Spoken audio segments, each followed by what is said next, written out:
Mi esposa me advirtió que arruinaría mi vida y me acusaría falsamente de maltrato si la dejaba tras descubrir su infidelidad, así que reuní pruebas que me dieron la custodia total. Todo empezó hace poco más de un año, aunque si me pongo a pensar bien, las señales estaban ahí desde mucho antes. Uno simplemente no quiere ver. La costumbre te hace ignorar cosas pequeñas hasta que ya no son tan pequeñas. Soy de Ohio, más concretamente de las afueras de Columbus. Trabajo desde casa desde que empezó la pandemia, y como mi esposa era ama de casa, pasábamos casi todo el tiempo bajo el mismo techo. Al principio, era lo normal, discusiones pequeñas, diferencias de opinión sobre cómo criar a los niños, cosas que cualquier pareja vive. Pero con el tiempo, algo se rompió. Algo que yo ni siquiera noté en su momento. Lo único que sabía era que ella se estaba volviendo más distante, más crítica, más rara.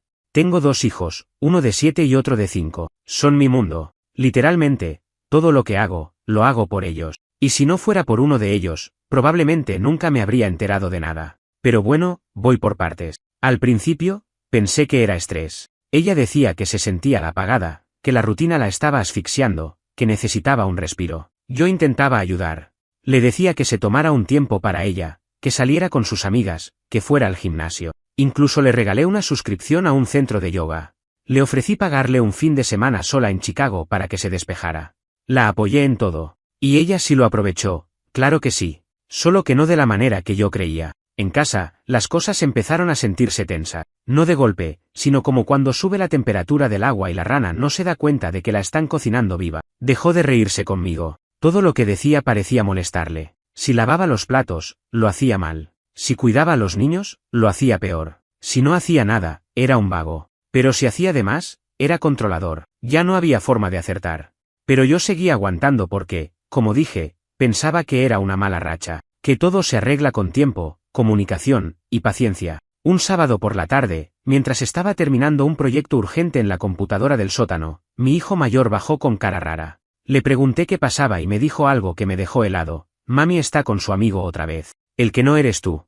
Me lo dijo como quien te entrega una hoja del colegio. Sin drama. Sin intención. Solo soltó la bomba y se fue a jugar. Subí. Fingí que no sabía nada. Ella estaba en la cocina, hablando por teléfono en voz baja. Cuando me vio, colgó rápido. Me sonrió, pero fue esa sonrisa falsa, como de cajera de supermercado. Pregunté quién era y me dijo que una amiga del gimnasio. Mentira. Yo ya lo sabía. No tenía amigas en el gimnasio. Nunca fue más de 3 veces. Y ahí empezó todo. Algo en mí se activó. No era rabia todavía. Era más bien ese nudo en el estómago que sabes que no es hambre, ni estrés de trabajo. Era intuición. Algo estaba mal. Muy mal. Pasé las siguientes semanas como detective silencioso. Empecé a notar cosas, horas, patrones, actitudes. Instalé una app para rastrear el historial del router, por si usaba su laptop cuando yo no estaba cerca. Y bingo. Encontré correos, conversaciones por chat. Un nombre masculino que se repetía demasiado. Incluso fotos. Nada explícito, pero demasiado cercanas para ser solo amigos. Ahí sí llegó la rabia, la frustración, la sensación de ser un idiota por no haber visto todo antes. Pero aún así, no hice nada impulsivo. No la confronté. No lloré. No rompí nada. Me quedé callado. Porque si algo tenía claro es que ella me haría pedazos si le daba una sola excusa para cambiar la narrativa. No era la primera vez que usaba su versión de la historia para hacerse la víctima con su familia o incluso con mis amigos. Yo sabía que si enfrentaba esta situación de frente, sin pruebas sólidas, ella me haría parecer el loco. Así que cambié de estrategia. Empecé a armar mi propio caso, como si estuviera preparando un juicio. Compré un par de micrófonos espía, de esos pequeños que puedes esconder en lámparas o enchufes. Los conecté a grabadoras que dejé activas en distintos puntos de la casa. Nadie los notaría. Y esperé. Durante un par de semanas no pasó nada interesante. Solo conversaciones triviales, quejas, y alguna que otra indirecta. Pero un martes por la tarde, cuando me hice el dormido en el sofá, la escuché hablar por teléfono en el baño con alguien. No pude escuchar todo, pero una frase se me quedó grabada. Él no sospecha nada. Pero si se entera y me deja, tengo una carta bajo la manga. Ya sabes qué decir. Así, fría. Calculadora. Después de escuchar esa grabación en la que mi esposa insinuaba claramente que tenía un plan B si yo decidía dejarla, supe que estaba lidiando con alguien que ya no pensaba como esposa, ni como madre. Esa noche la pasé en vela, sentado en el sofá, con una libreta al lado y los audífonos puestos, escuchando una y otra vez la voz de la mujer que creí conocer. No solo me estaba engañando, eso ya era claro, sino que también había considerado la posibilidad de armar algún tipo de acusación contra mí. ¿De qué tipo? No lo sabía, pero bastó con esa amenaza ambigua para imaginar lo peor. ¿Violencia doméstica? ¿Abuso? ¿Manipulación?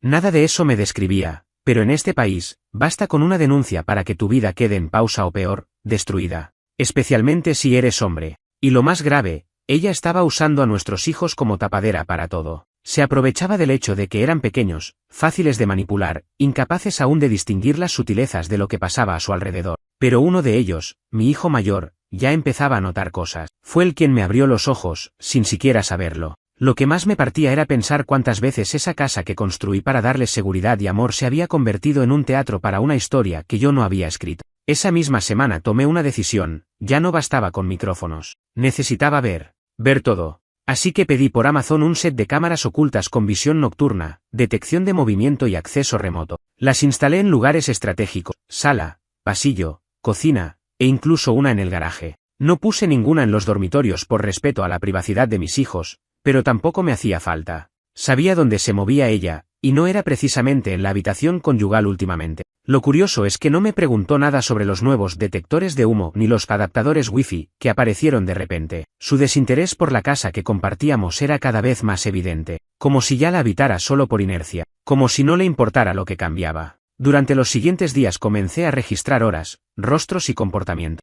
Y sí, el hombre apareció.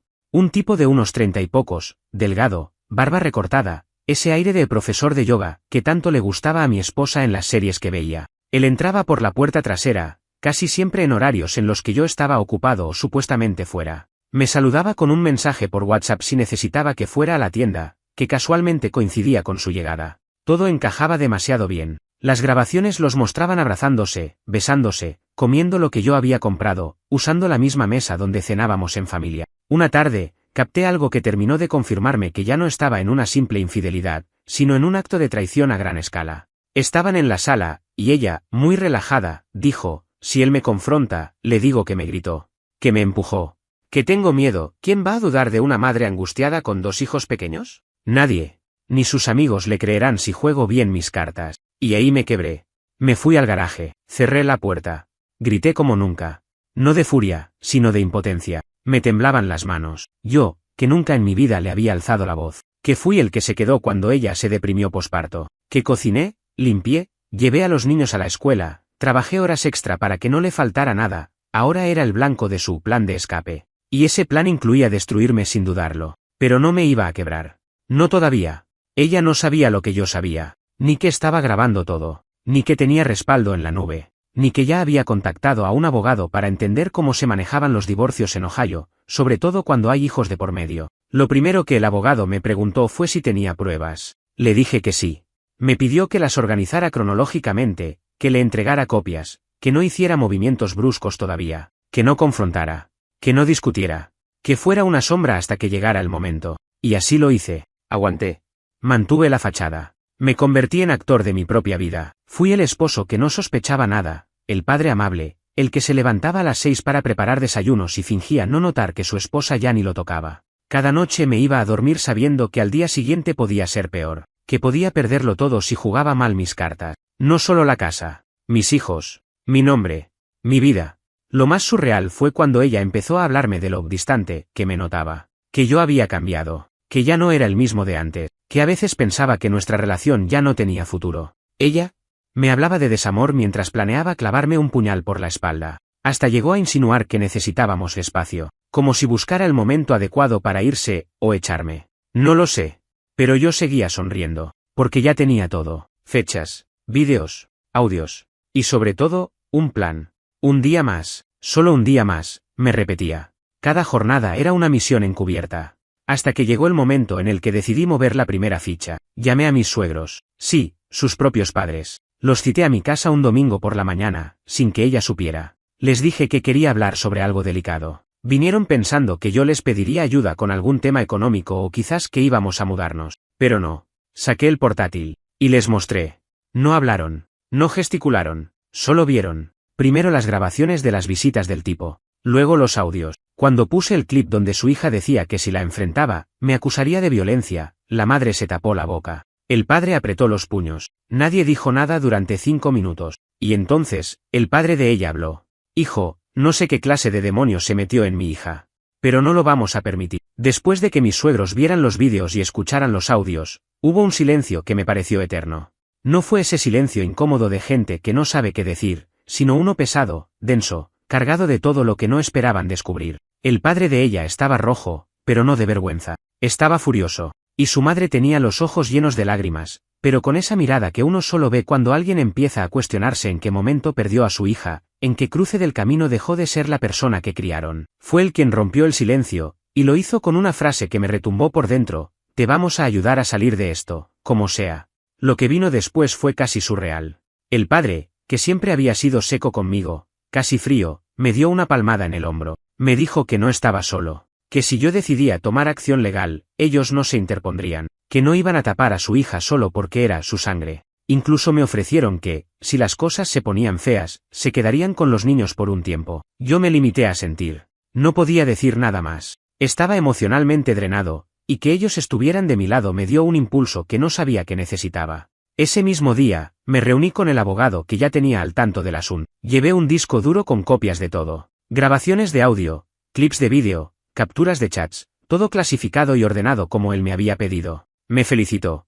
Literalmente, dijo que pocas veces había visto un caso tan sólido antes de siquiera comenzar una demanda. Me explicó que, en Ohio, las leyes de divorcio permiten alegar culpa, y que una infidelidad documentada, especialmente cuando hay pruebas de que la otra parte está manipulando la situación para obtener ventaja, cambia totalmente el panorama. Si todo se jugaba bien, no solo podía quedarme con la custodia completa de mis hijos, sino también con la casa, los bienes más importantes y quizás, hasta una demanda civil por difamación si ella se atrevía a inventar algo sobre mí. El plan se trazó con precisión. Había que esperar el momento adecuado para entregarle los papeles del divorcio, y ese momento debía ser controlado, calculado, sin margen de reacción para ella. El abogado me sugirió hacerlo cuando los niños no estuvieran en casa, cuando ella no tuviera a quien manipular emocionalmente. El día elegido fue un miércoles cualquiera. Yo pedí trabajar desde casa y mis hijos estaban en el colegio. A las 10 de la mañana, el sheriff local llegó con los documentos en mano. Llamó a la puerta. Ella abrió,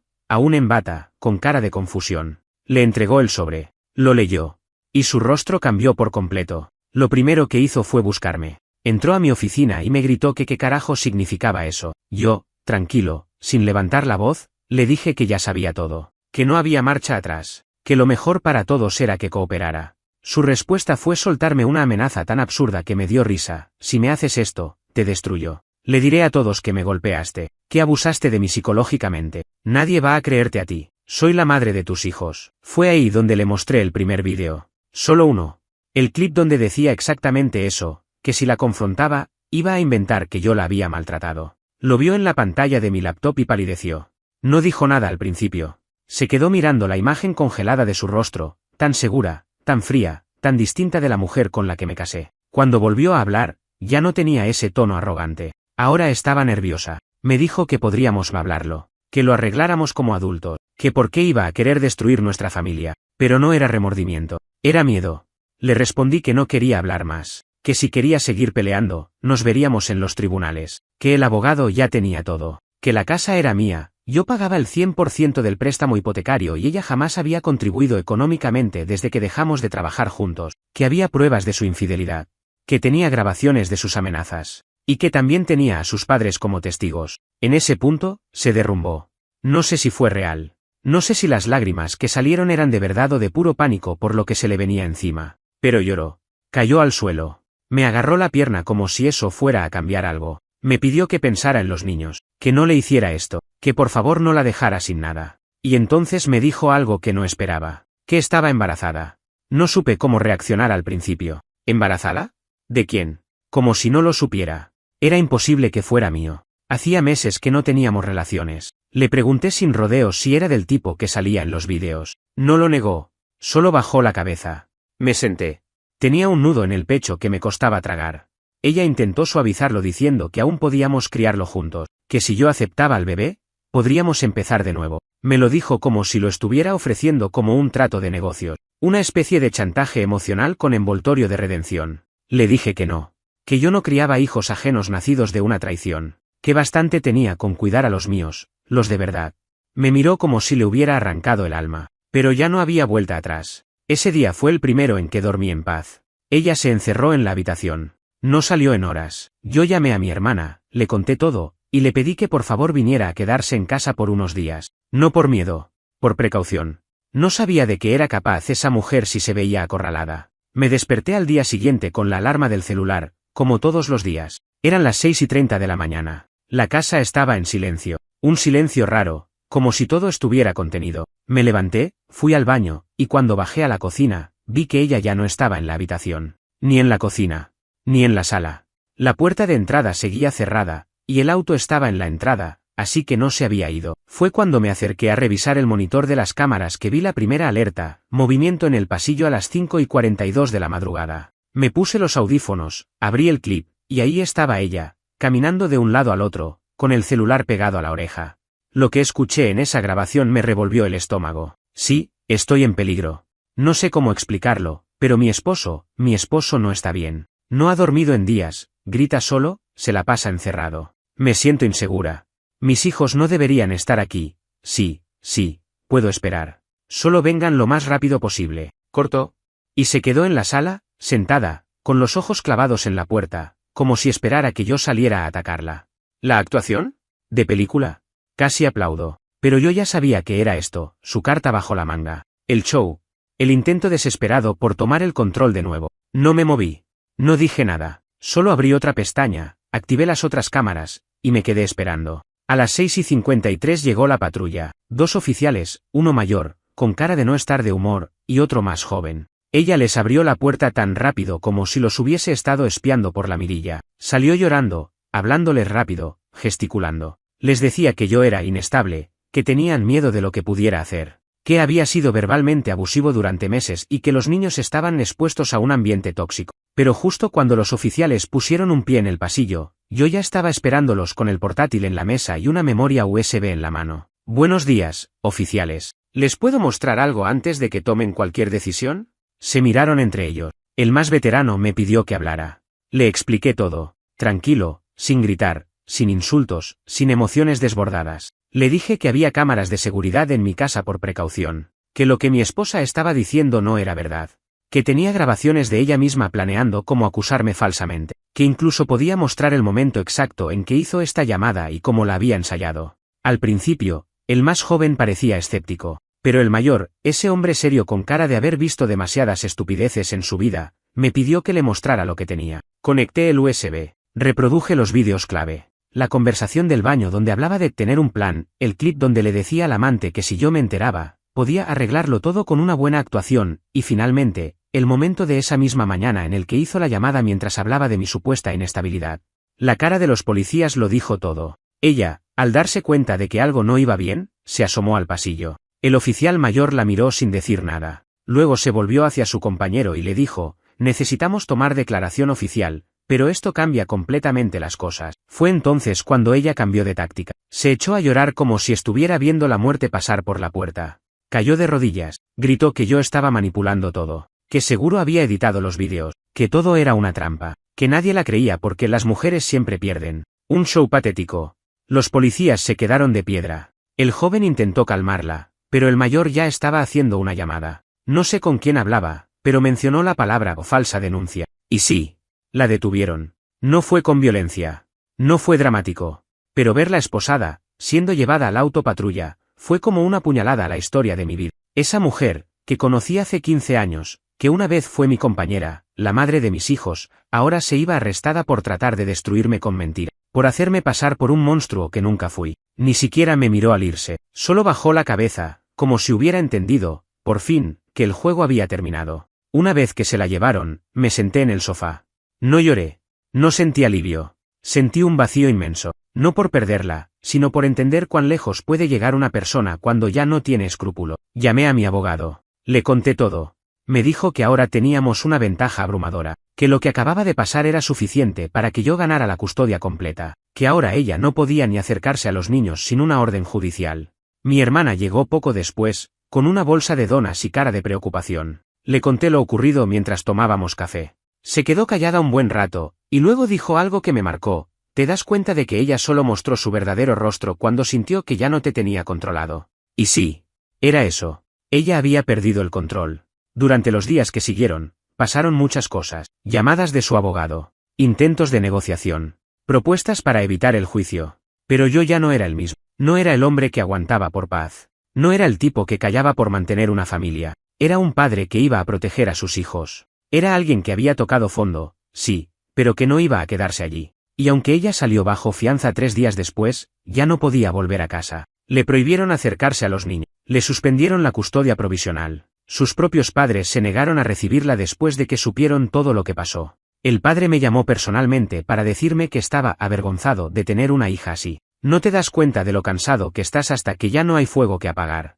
Esa semana, después de que se la llevaran, fue la primera vez en meses que pude respirar sin ese peso en el pecho. Mis hijos no preguntaron mucho. Lo que sabían, lo sabían a medias. Yo no me sentía listo para explicarles en detalle, pero sí para asegurarles algo, que papá no se iba a ir a ningún lado, que iban a estar bien. Y eso fue suficiente, al menos por el momento. Mi hermana se quedó unos días más en casa para darme una mano con todo, escuela, comidas, rutina, contención. Yo trataba de no quebrarme frente a los chicos, pero en cuanto se dormían, era otra historia. Me quedaba en la cocina, con una cerveza, el portátil abierto, mirando carpetas llenas de pruebas, y en cada clip, en cada grabación, veía una vida que ya no existía. Una mentira de años. Un proyecto que se vino abajo de golpe, pero que ya venía podrido desde hace mucho. El abogado me llamó a los 2 días de su arresto. Me dijo que el panorama estaba de nuestro lado, que no solo ella había sido arrestada por denuncia falsa, sino que ahora podíamos usar ese mismo cargo para reforzar nuestra demanda por custodia total.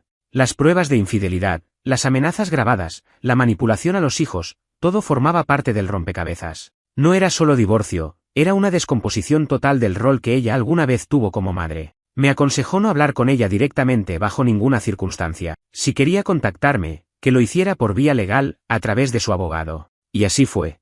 3 días después de quedar libre, me llegó una carta formal, solicitaba una mediación amistosa para resolver el divorcio sin litigio. Básicamente, me ofrecía un trato, dividir la casa, custodia compartida, y una pensión temporal para ella, dado su embarazo. No respondí. Le reenvié la carta a mi abogado y él se encargó de redactar nuestra respuesta. No había ninguna mediación posible. No después de intentar incriminarme. No después de arrastrar a los niños en su teatro. Y no con un embarazo que no tenía nada que ver conmigo. Era momento de trazar límites firmes, porque ella seguía sin entender la gravedad de todo. Entonces vino lo más sucio, empezó a hablar con nuestras amistades en común. Las pocas que quedaban. Les mandó su versión, en la que yo era el controlador, paranoico, y que había instalado cámaras por celos, no por seguridad. Que la arrestaron por un malentendido, y que el embarazo había sido un accidente mientras ella buscaba escapar de un matrimonio tóxico. Pero no le funcionó. Mi hermana, bendita sea, tenía un grupo de WhatsApp con varios amigos en común. Ahí empezó a compartir pruebas, no todo, pero lo suficiente. Capturas de los mensajes que ella le mandó al amante, un vídeo corto con la frase exacta de lo arreglo todo si lloro y digo que me golpeó. El efecto fue inmediato, muchos dejaron de hablarle. Otros me escribieron para pedirme disculpas por dudar. Y unos cuantos se sintieron directamente traicionados por haber sido usados como escudo en sus mentiras. Fue ahí cuando su máscara empezó a caerse fuera de casa. Sus padres, por su parte, no solo no la apoyaban, sino que me ofrecieron quedarse con los niños mientras yo resolvía la parte más pesada del proceso judicial. Me negué. Yo necesitaba estar con mis hijos. Eran mi cable a tierra. Mi razón para levantarme. Si algo me quedaba claro es que ellos no podían perder a su papá también. Ya habían perdido demasiado. Unos días después, supe por una vecina que ella estaba quedándose con una amiga del trabajo, una de esas personas que no sabían todo el contexto y todavía creían en la versión manipulada. Pero incluso allí la cosa no le duró mucho. Me enteré por terceros que la amiga la echó después de encontrar mensajes comprometedores en su teléfono. Al parecer, estaba escribiéndole a su amante para apurar el plan y ver cómo podían sacarme de la jugada sin llegar a juicio. De locos. Esa fue la gota final para su amiga. Y entonces, empezó a quedarse sin red de apoyo, sin familia, sin amigos, y sin casa. Y fue ahí cuando reapareció. Una tarde cualquiera, cuando yo volvía con mis hijos del parque, la vi esperándonos desde la acera, con una mochila a los pies. Ni siquiera hizo el intento de acercarse, solo nos miró. Y cuando los chicos la vieron, no corrieron hacia ella. El mayor solo me apretó la mano. El menor se quedó quieto. Ella intentó sonreír. Les dijo hola con voz temblorosa. Y en vez de responder, los dos se pusieron detrás mío. Fue un golpe silencioso. El tipo de rechazo que duele más que un grito. Yo no dije nada. Saqué las llaves. Abrí la puerta. Entramos. Y la dejamos afuera. No llamé a la policía. No hice escándalo. No me rebajé. Solo cerré la puerta. Unas horas después, el abogado me llamó para confirmar que su equipo había recibido una contraoferta de nuestro lado, no compartiríamos custodia, no habría mediación. Ella podía tener lo que había traído consigo, nada más. No quería su dinero. No quería explicaciones, solo quería paz. Y la custodia completa de mis hijos. Y entonces, su abogado respondió con una bomba. Ella aceptaba todo, pero con una condición, quería el auto. El SUV que yo le había comprado 2 años antes. El vehículo en el que alguna vez paseamos como familia, y que ahora se había convertido en su única propiedad de valor. Lo quería para empezar de nuevo. Le dije al abogado que se lo diera. Que si ese carro era su salvación, que lo tomara. Que no quería arrastrar esta historia más de lo necesario. Y así fue como empezamos a cerrar el círculo. En menos de 2 semanas, teníamos fecha de audiencia para resolver la custodia. Y, aunque sabía que aún faltaba enfrentarla en la corte, sentía que estaba ganando sin necesidad de levantar la voz. Que estaba recuperando algo de control. La cita en la corte fue fijada para un lunes por la mañana, en el Tribunal del Condado de Franklin. No es que no me haya imaginado antes parado frente a un juez, pero jamás en estas circunstancias. Siempre pensé que, si llegaba ese día, sería algo civilizado, formal, doloroso tal vez, pero nunca una guerra abierta con la madre de mis hijos. No con la persona con la que compartí más de una década de mi vida. Pero ahí estaba yo, revisando por tercera vez la carpeta con documentos, escuchando una última vez los audios clave, preparando la evidencia por si la necesitaba. Como si me estuviera defendiendo en un caso criminal. Porque, honestamente, así se sentía. Mi abogado llegó puntual. Iba con una expresión tranquila, como quien ya ha ganado esta partida varias veces. Antes de entrar me dijo algo que se me quedó grabado: lo hiciste bien, lo difícil ya pasó. Hoy solo confirmamos lo que ya sabemos. Cuando entramos a la sala, ella ya estaba sentada. Tenía el rostro demacrado, más delgada, los ojos apagados. El embarazo ya era visible. Casi 5 meses, según su abogado. No sé si fue la tensión, el desgaste, o la vergüenza, pero ya no quedaba ni una sombra de la mujer que conocí. No me miró. Y yo tampoco la busqué. El juez, un tipo mayor con cara de estar harto de ver lo peor de las relaciones humanas, fue directo. Nos preguntó si existía alguna posibilidad de acuerdo fuera del litigio. Mi abogado tomó la palabra: no. Queríamos la custodia completa. No había espacio para regímenes compartidos. El riesgo era alto. Las pruebas eran contundentes. Y, además, existía una denuncia penal en curso contra ella. El abogado de mi ex intentó contrarrestar con una declaración estándar, que ella deseaba formar parte de la vida de sus hijos, que el incidente con la policía fue una mala interpretación emocional y que no existía historial de violencia, ni física ni psicológica. También trataron de usar su embarazo como argumento de vulnerabilidad.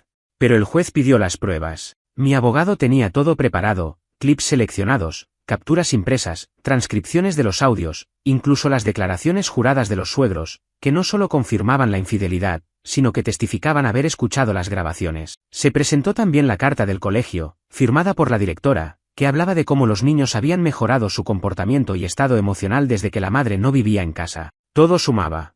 Todo jugaba a favor. Y ella lo sabía. La única vez que levantó la mirada fue cuando mi abogado presentó el vídeo donde le decía al amante que los niños pueden quedarse con él, igual me odian. Esa fue la frase que mató cualquier posibilidad de defensa emocional.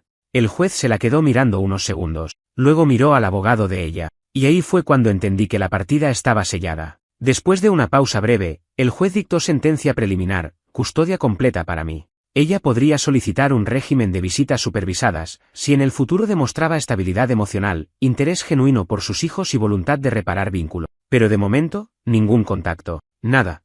Ni llamadas, ni mensajes, ni visitas. Prohibición de acercarse a la casa, al colegio, o a cualquier actividad en la que los niños estuvieran presentes. Ella no dijo una palabra. Solo bajó la cabeza. Su abogado la tocó en el brazo como para consolarla, pero ella no reaccionó. Cuando salimos del tribunal, me sentí más aliviado que feliz. No fue una victoria gloriosa. Fue una salida digna del infierno. Me subí al auto, prendí el motor y antes de arrancar me quedé sentado unos minutos, viendo cómo mi ex salía del edificio, sola, sosteniéndose la panza con una mano y apretando los papeles de la audiencia con la otra. No fue pena lo que sentí. Fue una especie de resignación. Esa ya no era mi responsabilidad. Esa ya no era mi carga. Volví a casa antes de que los chicos salieran de la escuela. Les preparé la cena, les ayudé con la tarea, y mientras jugaban en la sala, me senté en la cocina y respiré. Por primera vez en meses, sentí que el caos se había detenido. No terminado, porque sabía que aún faltaban detalles del divorcio legal, la división de bienes, y la sentencia final. Pero el núcleo del asunto ya estaba resuelto: mis hijos estaban a salvo. Conmigo. En casa. Poco después, mi ex intentó otra jugada. No judicial. Personal. Me mandó una carta manuscrita. Ni email, ni mensaje. Una hoja doblada dejada en el buzón, sin sobre. Me pidió perdón. Dijo que no sabía en qué momento se perdió. Que lo que hizo no tenía excusas. Que solo pedía que algún día, si los niños querían, pudiera verlos otra vez. Que no esperaba comprensión, pero que aún me amaba. No respondí. No por odio, sino porque ya no había nada que decir. Esa etapa estaba muerta. El proceso de divorcio siguió avanzando sin obstáculo. Ella aceptó firmar los papeles en cuanto quedó claro que pelear me iba a salir más caro a ella que rendirse. El juez aprobó la separación de bienes basada en el hecho de que yo era el único que había aportado a la hipoteca. El auto se lo quedó, como pedí. La cuenta conjunta fue cerrada. Las tarjetas a su nombre fueron anuladas. Y así, pieza por pieza, desarmamos todo lo que alguna vez fue nosotros. Mi familia fue un apoyo constante. Mi hermana se convirtió en mi escudo. Mis padres, que al principio estaban devastados, empezaron a visitarnos con más frecuencia. Los chicos retomaron sus actividades, su rutina, su risa. Y yo empecé terapia, no para entender a mi ex, sino para entender por qué tardé tanto en ver lo evidente. Porque cuando uno se aferra a una imagen idealizada, se vuelve ciego por elección. Una noche, semanas después de todo, mi hijo mayor me preguntó si su mamá iba a volver. Le dije la verdad, no por ahora. Tal vez más adelante, si ustedes lo quieren, podrán hablar con ella. Pero mientras tanto, papá está acá. Y voy a estar siempre. La vida después del desastre no es como en las películas. No hay banda sonora, ni un montaje inspirador de superación con planos rápidos y sonrisas nuevas. Es más bien un proceso silencioso, a veces incómodo, y muchas veces solitario. Lo que pasó con mi ex no se borró solo porque gané la custodia. No desapareció porque firmamos los papeles. Fue una herida abierta que, aunque ya no sangraba, seguía doliendo en los días menos esperados. Hubo noches en las que me despertaba sobresaltado pensando que todo había sido un mal sueño, que me giraría en la cama y ella estaría ahí, dormida, como si nada. Y luego abría los ojos y veía el lado vacío. Y sentía el alivio, y también el vacío. No por perderla a ella, eso ya no dolía, sino por darme cuenta de que uno puede convivir años con una persona sin conocerla de verdad. Sin verla en su estado más crudo, sin saber de qué es capaz cuando ya no te quiere y quiere joderte la vida porque sí. En los meses siguientes, me concentré en los niños. Me propuse mantener la rutina lo más estable posible. Desayuno a las 7, escuela a las 8, tareas a las 5, cena a las 7:30, cuentos antes de dormir. Repetir. Hasta que esa estructura se convirtiera en hogar. Ellos se adaptaron mejor de lo que imaginé. Se aferraron a mí, pero no con desesperación, sino con confianza. Sabían que yo estaba ahí, que podían contar conmigo, que no iba a desaparecer como su madre. Y eso, por extraño que suene, me curó más rápido que cualquier terapia. Mi hermana seguía siendo parte esencial del equipo. Venía todos los fines de semana, a veces con su pareja. Se volvió una segunda figura materna para los chicos, aunque jamás intentó ocupar el lugar de nadie. Solo estaba ahí. Y su sola presencia era un recordatorio constante de que la familia no siempre es quien comparte tu cama, sino quien se queda cuando todo se viene abajo. Una vez cada tanto, me llegaba alguna noticia de mí, nunca directa, siempre por terceros, que se había mudado a otro estado con el tipo, que el embarazo seguía, que había dejado de trabajar, que nadie sabía bien cómo se mantenía. No pregunté mucho. No me interesaba. La única noticia que me movió algo dentro fue una que llegó 6 meses después del juicio. El bebé había nacido. Era una niña. La noticia me dejó frío, no por el hecho en sí, sino por lo que representaba. Pensar en esa criatura, que iba a crecer sin saber que fue concebida en medio de una destrucción emocional, me removió algo profundo. No odio. No rabia. Solo una tristeza distante, porque los hijos nunca piden venir. Y esa bebé, aunque no era mía, iba a cargar con una historia que no le correspondía. Lo irónico es que, apenas nació, mi ex intentó reaparecer. No con una demanda, no con una carta, con un correo corto y seco. Me lo mandó desde una cuenta nueva, probablemente para evitar que la bloqueara de las anteriores. Decía, y cito textualmente, sé que te hice daño. No espero que me perdones. Solo quería que supieras que tuve a la bebé. Estoy tratando de empezar de nuevo. Si algún día nuestros hijos preguntan por mí, diles que los amo. Lo leí una sola vez. No respondí. Ni con odio, ni con rencor. Simplemente no tenía nada que decir. El pasado ya no me debía explicaciones. Ella ya no tenía poder sobre mi vida. Ni siquiera con palabras. Borré el mensaje. No por rabia. Por salud mental. Con el paso del tiempo, los chicos empezaron a hacer preguntas más concretas. El mayor me preguntó un día si su mamá los había dejado porque no los quería. Y eso sí dolió. ¿Mucho?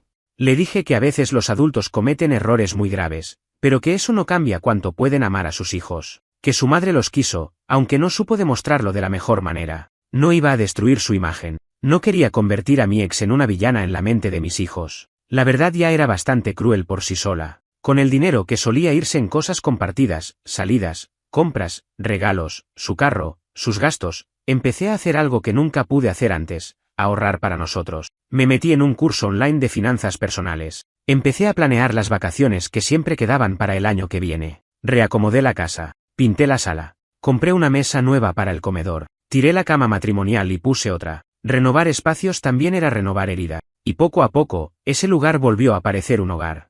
Un hogar nuestro, sin mentiras escondidas, sin tensión en el aire, sin miedo a qué iba a pasar si decía algo incorrecto. El juicio de divorcio concluyó oficialmente 8 meses después del inicio del proceso. Me quedé con la casa. La custodia total. El juez dejó claro en el acta que mi ex había perdido cualquier posibilidad de solicitar custodia hasta que demostrara un cambio real.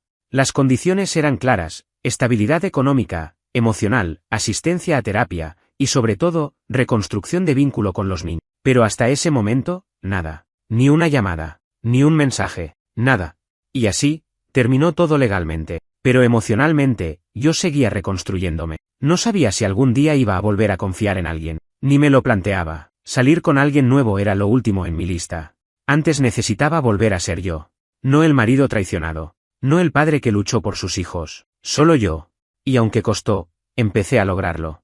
Un día, mientras paseaba con mis hijos por el parque, vi cómo el menor recogía una piedra y me la daba como si fuera un diamante. Para ti, papi. Lo tomé. Lo abracé.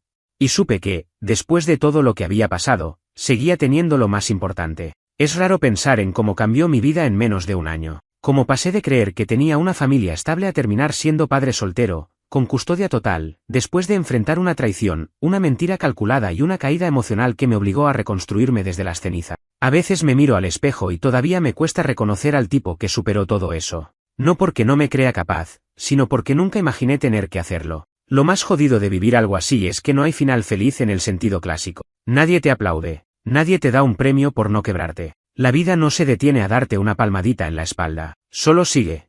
Y tenés que seguir con ella. Pero, aunque no haya fuegos artificiales, hay pequeñas victorias que uno va sumando sin darse cuenta. Como cuando mi hijo menor aprendió a andar en bicicleta sin rueditas y lo primero que hizo fue gritar "mira, papi", con una sonrisa que no le cabía en la cara. O cuando el mayor ganó un concurso de lectura en la escuela y me abrazó como si fuera su héroe. Son momentos que no salen en las redes sociales, que nadie ve, pero que son más reales que cualquier foto con filtro de una familia que se cae a pedazos en silencio. Con el tiempo, los recuerdos dejan de doler tanto. No se borran, pero se transforman. Ya no me obsesiono con los vídeos, ni escucho los audios como si fueran claves ocultas para entender qué pasó. Ya no busco pistas, ni revivo escenas. Porque entendí algo fundamental: no todas las cosas rotas pueden arreglarse. Algunas solo tienen que quedarse rotas para que uno pueda seguir caminando sin cargar con los pedazos. Mi ex desapareció del mapa.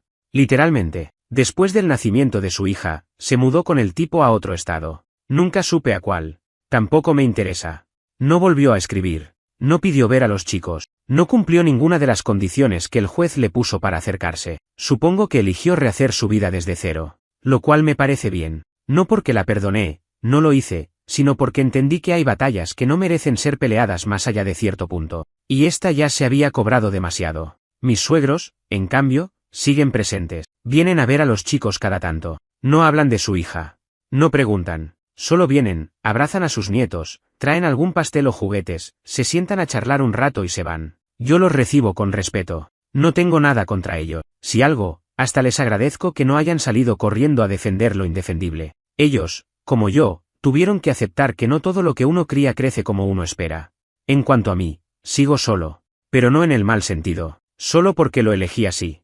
Porque después de lo que viví, necesitaba aprender a estar conmigo mismo antes de volver a compartir mi vida con alguien más. Salí con un par de personas, pero nada serio. Ninguna conexión lo suficientemente fuerte como para meterme en algo. Me lo tomo con calma, sin apuro, sin presión. Y si no aparece nadie más, también está bien. Lo importante es que volví a confiar en mí, en mi juicio, en mi capacidad para levantarme después de una caída así. Y eso vale más que cualquier relación nueva. Aprendí muchas cosas, pero la lección más fuerte fue esta: el amor no siempre es garantía de nada. Podés amar con todo, dar lo mejor de vos, ser el más leal, y aún así ser traicionado. Porque el amor es un puente que necesita dos extremos. Si uno se corta, el otro no puede sostener todo solo. No importa cuánto lo intente. También entendí que uno no puede proteger a los hijos de todo. Pero sí puede ser el refugio cuando todo afuera se vuelve un caos. Y eso hice. Eso sigo haciendo, cada día. Porque no soy perfecto, pero estoy. Y eso, en la vida de un niño, muchas veces vale más que cualquier otra cosa. Hace poco, encontramos una caja vieja con fotos. Algunas de cuando los chicos eran bebés, otras de cumpleaños, viajes, momentos felices. Y sí, en muchas de ellas estaba ella, mi ex, sonriendo, sosteniendo a los nenes, mirándome como si me amara. Y por un segundo, pensé en tirarlas, en hacer como si nunca hubiera pasado nada. Pero no lo hice, las guardé en una caja aparte, no para conservar su recuerdo, sino para que algún día, si los chicos quieren mirar atrás y entender, tengan algo físico a lo que agarrarse. No pienso ocultarles la verdad, pero tampoco voy a borrar la historia, porque de esa historia, ellos nacieron.